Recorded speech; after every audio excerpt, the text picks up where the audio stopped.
Hello and welcome to another episode of the Secular Buddhism Podcast. This is episode number 151. I am your host, Noah Rochetta, and today I'm going to talk about the skillful practice of observation.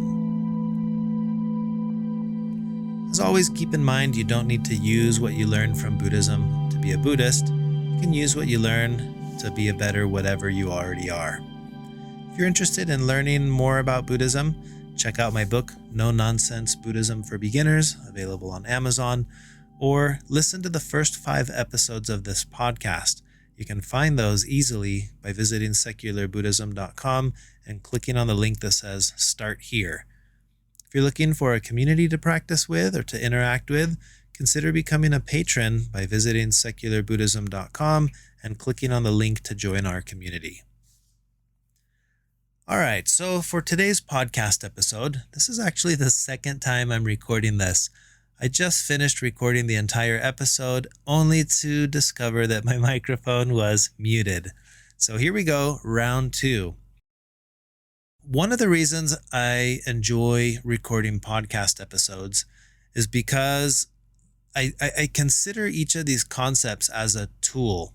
Imagine that you have a big toolbox, and each concept is a tool that you can pull out, and with one simple phrase like life is like a game of Tetris, or the parable of the raft, or who knows what is good and bad, things like that. You take a concept, and that one little concept, you can unpack the whole teaching behind the concept, and that becomes a tool that helps you to live more mindfully or to live your life in a way that would perhaps be better than it would have been had you not become aware of that concept.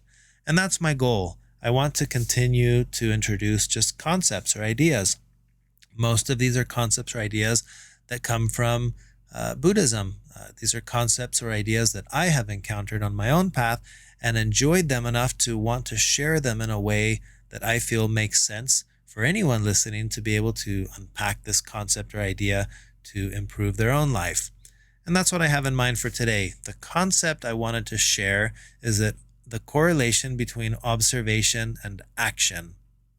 Observation, as the concept here, as a practice, it's a very active thing. It's not a passive thing, and it's not a form of resignation. Think of a skilled observer that observes precisely in order to be able to be more skillful in how they act.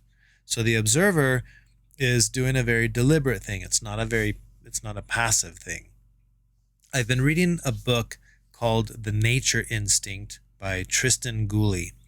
And this book, to me, really hits home on this concept of observation. The premise of the book is that as a society, we're not really in tune with nature anymore. And a big part of that is because we don't spend the time out in nature observing all the little things that nature could teach us about anything. Observing the constellations to navigate at night. Sure, it's something that can be done. Most of us don't do that simply because we've never spent the time to learn that or to observe long enough to realize the implications of the thing that we're observing. And in the book, he gives a lot of examples of this for people who hunt, for example, to be able to analyze the landscape and know which way an animal might go, or to observe the landscape and instantly be able to know the cardinal directions, which way is north and which way is south, or things of that nature.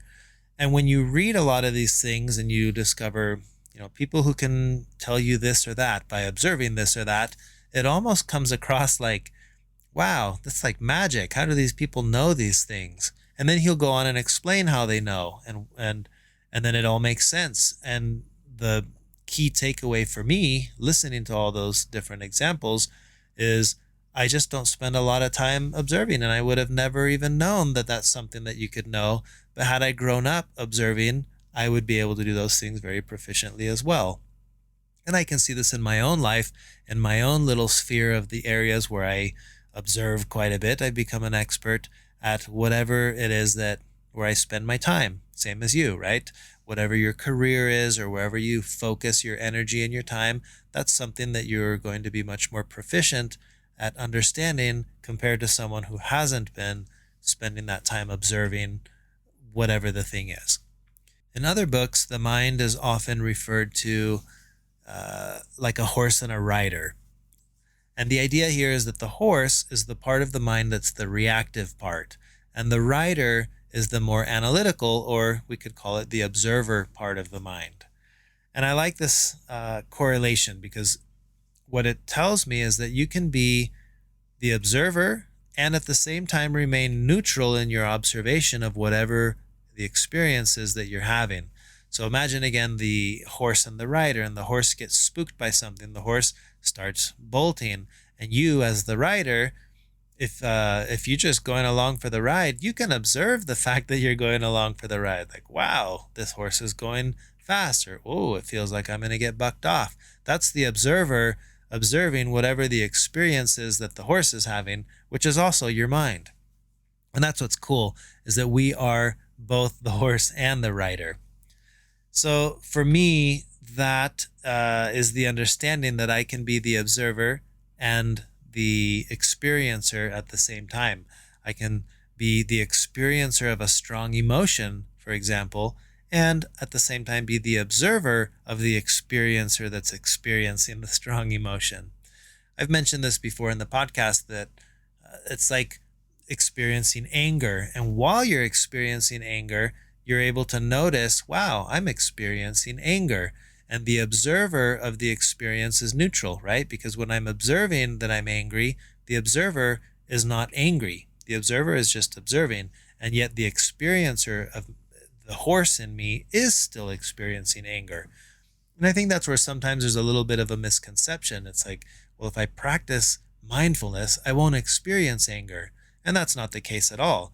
It's that you will experience anger, but you'll be able to observe that you're experiencing anger as you're experiencing it. And what that does is it makes you less reactive. If I'm going to go into reactive mode while I'm having a strong experience of an emotion, that's different than being capable of having a more deliberate action that can take place once I observe that I'm experiencing anger. So again, the whole point here goes into how I act. Act is the key word here. And I think this goes hand in hand with the Four Noble Truths. So before I remind you of what those are, the art of observation, again, it's not to be passive, it's to be analytical and ultimately more skilled with whatever the next step is or the next action that we're going to take. So in the Four Noble Truths, we talk about the truth of suffering, the truth of the cause of suffering, the truth of the end of suffering, and the truth of the path that leads to the end of suffering. And I like the way Stephen Batchelor correlates these truths to tasks, things that we can actually practice. And he describes them as tasks, where the four tasks would be: first, embrace. Embrace the instance of suffering, or embrace whatever it is you're experiencing. Second, let go of what arises. The moment I allow myself to embrace whatever it is that's taking place, let go of what arises next. And then third, see the cessation. See the cessation of suffering, or see the cessation of reactivity. And fourth, act. And to me, this is the most important one. I want to act skillfully with whatever it is life's throwing my way. I use the Tetris analogy a lot. Life is like a game of Tetris. And as I'm playing the game, imagine the two different styles of play. One, every piece that shows up, I go into reactive mode and I'm screaming and yelling, I don't like this piece. And because I'm so caught up in the reactivity, I cannot act skillfully. This is actually a known thing with our brain. Any neuroscientist will be able to tell you that those two parts of the brain, the horse and the rider, the horse always trumps the rider. And that's like the part of our brain that goes into reactive mode when we are in reactive mode trumps the part of the brain that can be the observer that's going to act more skillfully. And this is why you're far more likely to act unskillfully while experiencing a strong emotion like anger than you are to act skillfully while you're experiencing anger. So the way that we work with this, at least in the Buddhist context, if act is the fourth of those tasks, I want to act in a way that's more skillful than I would have acted had I not spent some time observing whatever it is I'm experiencing. So observation to me is the key. Where I spend time observing, I become more skillful. And you can see this in normal day-to-day life. Look at a sailor or a mariner who spends a significant amount of time out on the ocean. They can tell you things about what's happening with the ocean or with the sky that you might at first glance think, how do they know that? That's like magic. A sailor who can say, yep, there's a storm coming. And for the non-practiced observer who observes the sky and the sea, they might be like, what? How do you even know that? But they know because they have observed, and they detect all the little things like subtle changes in pressure or subtle changes in temperature or humidity or whatever it is that they're picking up on through observation. And this correlates to anything, right? Whether it's a skillful mariner or a skillful mechanic. The skillful mechanic can do the same thing and listen to the sound of the pinging of your motor in your car and tell you, oh, here's what's wrong. And how do they know? Observation. They spent a lot of time listening and observing, and they can identify things that the untrained or the unobserved ear can't. And I see this, of course, in my sport as well. Someone who spends a lot of time on the side of a mountain or in a field observing the patterns of the wind can tell you things like, yes, it's going to be a good flight tonight, or nope, it's going to be bumpy air, or oh, over there is where the thermals are. If you go that way, sure enough, there you find thermals and you can soar up high. Where to the eye that hasn't observed these things, they may listen and say, how do they know? It sounds like magic. And that's it. It's the observation is the key.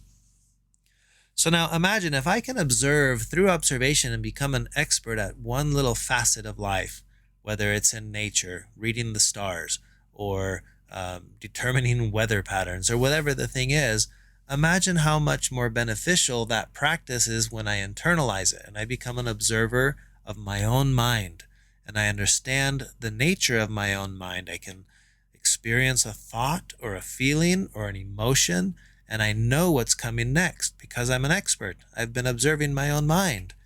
It's fascinating to me that how rare this is. Most of us go through life without observing inward. We may observe things outward, but inward it's just reactivity. If I don't eat, then I get hangry.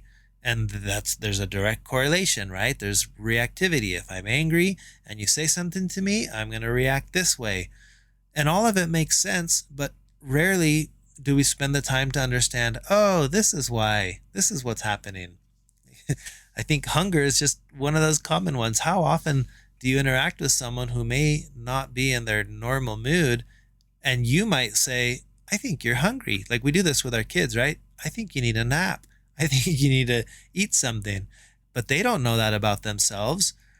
Well, we're no different. If we don't practice observation of ourselves, of the nature of our own minds, we go through life just like that, reacting to things without even realizing that we're reacting, or even worse, we have no clue why we're reacting the way that we're reacting.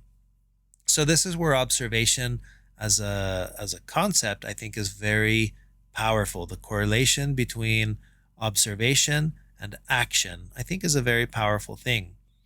And I aim to be an observer of my own mind. I aim to be an observer of my habitual tendencies in life. Everywhere where there may be reactivity, or even worse, habitual reactivity, I want to understand that about myself. Why do I think what I think? Why do I say what I say? And why do I do what I do? And the more time I spend doing that, again, it's all with the goal of ultimately being more skillful in action. It's not about being an observer that's passive.